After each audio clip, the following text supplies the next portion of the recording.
আমার ছেলেরা একজন বিমান বাহিনী, একজন নৌবাহিনী চাকরি করে, এবং আমার মেয়েকেও আমি মাস্টার শুনিস পড়ি, পড়ে এসে এখন গৃহিণী, কারো সরকারি চাকরি হয়নি। যাকে আমার জামাই চাকরি করে, সরকারি হলো ঝিঙেদা কোর্টের পেশকার। আসসালামু আলাইকুম চাচা। ওয়ালাইকুম আসসালাম। চাচা আপনার বাসা কোথায়? আর বাসা পোলাপাড়া। আচ্ছা চাচা, আপনারা আসলে কি কাজ করেন? আমরা কৃষি কাজের ভিতর জড়িত, আর গরু পালি। গরু পালন। হুম। আপনাদের এখানে মোট কতটি গরু আছে? আমাদের এইখানে মোট 15-16টার মতো হবে। এগুলো কি আপনাদের নিজস্ব গরু? হ্যাঁ, নিজস্ব গরু। গরু পালন সিদ্ধান্ত এটা আমরা নিজেরা নিয়ে আনি, এটা আমরা আমার বাপ দাদারা পেলে গিয়েছে এবং চাষ করে গিয়েছে, সেইটি আমরাও এই গরুর ওপরই নির্ভরশীল। এবং আগে গরুর নাঙল দিয়ে গাড়ি, তারপর নাঙল দিয়ে চাষ করা হয়েছে, এখন আর গরুর নাঙল গাড়ি নাই, তবু আমরা মানে গরু পুষি। আগে বাপদাদারা গরু দিয়ে নাঙল চাষ করিয়েছে, হাল চাষ করিয়েছে, তারপরে আপনার গাড়ি বইয়েছে। এখন সেইটা নেই, এখন আমরা গরু পালি, তারা পেলিয়েছে আমরাও পালি, এবং গরু পেলে আমাদের অনেক উপকার হয়েছে। আমরা অনেক সময় জমি জায়গা, যে কোনো হয়তো কিছু কিনতে পেরেছি, আবার ছেলে পিলে লেখাপড়া শিখে মানুষ করতে পেরেছি। এই এখন পর্যন্ত মোটামুটি আমাদের গরু পেলে ভালোই সচ্ছলতা দেয়। আমার হচ্ছে 6-7টা গরু, বছরে 1-1.5 লাখ 2 লাখ টাকার গরু বেচতে পারি, এবং তার সাথে দুধ একদিন 40-50 হাজার টাকার দুধও পাই। এই যে আমাদের সচ্ছলতা, এইটাই আমাদের বড় পাওয়া। আপনারা কি মানে ছোটবেলায় আসলে কি কি করতেন? ছোটবেলায় আমরা স্কুলে গিয়েছি, আমি, তারপরে স্কুলে যাতে 7 দিনের পরে একটু অভাব অভাব দেখা দেয়, তখন হইলে আমরা স্কুল ছেড়ে দিই। 7 দিনের কয়েক বছর পরও পড়িয়েছি, পড়ার পরে স্কুল ছেড়ে দিই, তারপরে আমরা তখন কৃষিকাজে লাগি। লাগার পরে কৃষিকাজ করতে করতে তার বিয়ে শাদী হয়। তার বাপ দাদারা করিয়েছে, বাপরা চাষ করতো, আমরাও চাষ করেছি।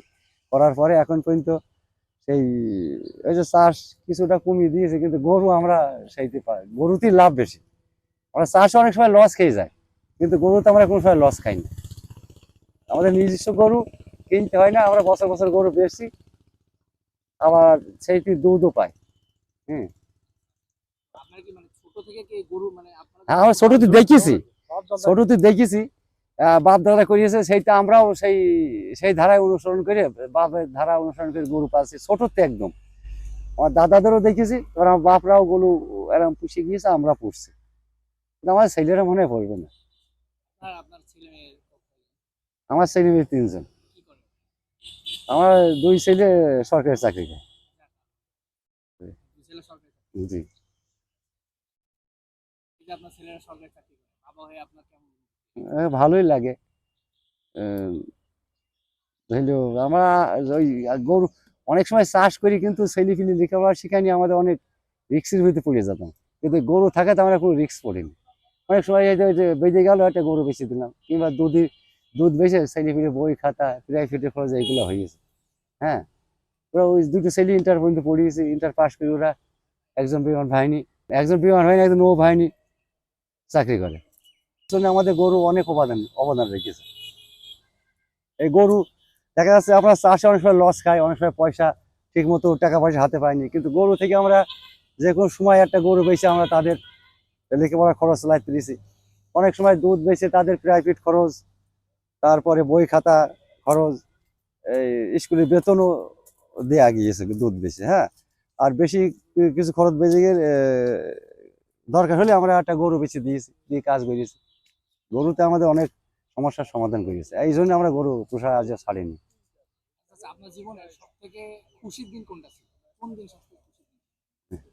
আমার জীবনে আমার জীবনে এখন খুশি দিন তো বহুতই আছে, দুই একটা তবে আহ, আমার জীবনে একটু বেশি খুশি দিন যখন আমার নাতি ছেলে হয়, সেই দিন একটু খুশি লেগে গেল বেশি, মানে ইয়েতে আচ্ছা, আহ, আপনারা যখন ছোট ছিলেন তখন আপনাদের পারিবারিক অবস্থা, সচ্ছলতা এগুলো আহ, কেমন ছিল? এগুলা যাক মধ্যবিত্ত ঘরে যেমন থাকে তেমনই ছিল।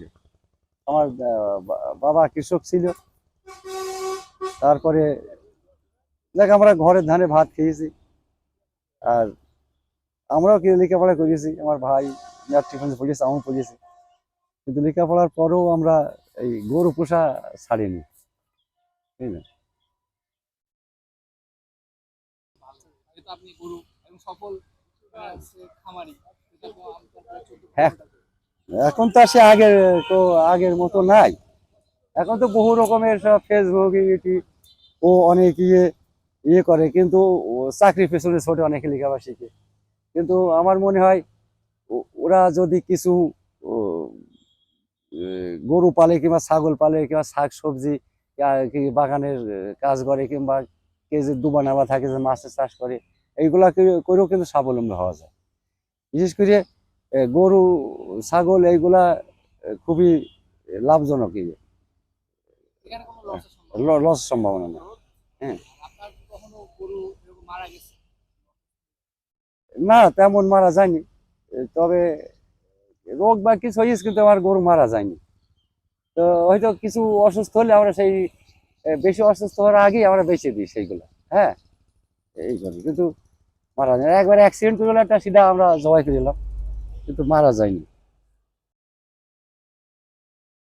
এই তোমার এই চাষার বড় ছেলেটা ভার্সিটি পড়ে ঢাকা, আর মেজুটা মানে ধর্মদা কলেজ নাকি হ্যাঁ ওই দর্শনা কলেজ।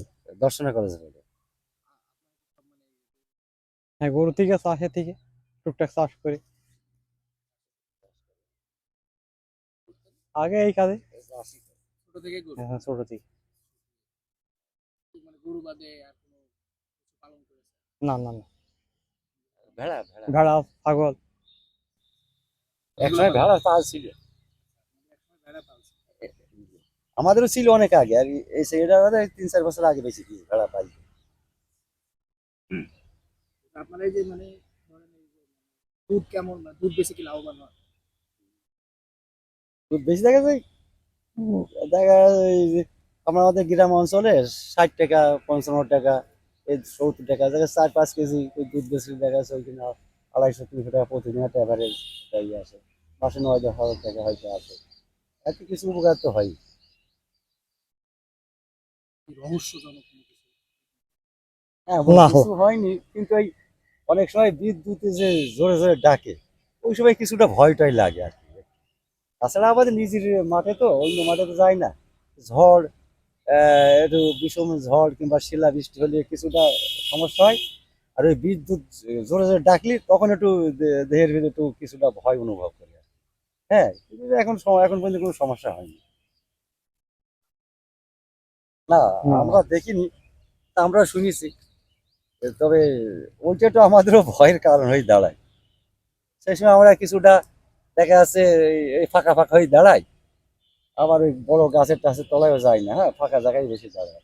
আর অনেক এইগুলো আমরা শুনেছি, আমরা সময় কারেন্টের তারের কাছেও দাঁড়াই না, সাইডই ফাঁকা ফাঁকা হয়ে দাঁড়ায়, বলা যায় না। হ্যাঁ, এই এই বিদ্যুৎ ডাকাতে একটু ভয়ের কারণ হয়, তাছাড়া অন্য কিছু ভয়ের কারণ নেই। ঝড় হলেই কিংবা শিলাবৃষ্টি হলেই ওই ছাতা মাথায় দিয়ে হয়তো কোনো রকম বাড়ি চলে আসা যায়, কিন্তু বিদ্যুৎটা তো বাড়ি গেলেও ডাকে। ওই কখন কি হয় এই যে বলা যায় না, সেই জন্য ওই দেহের ভিতরে কিছুটা ভয় অনুভব করে।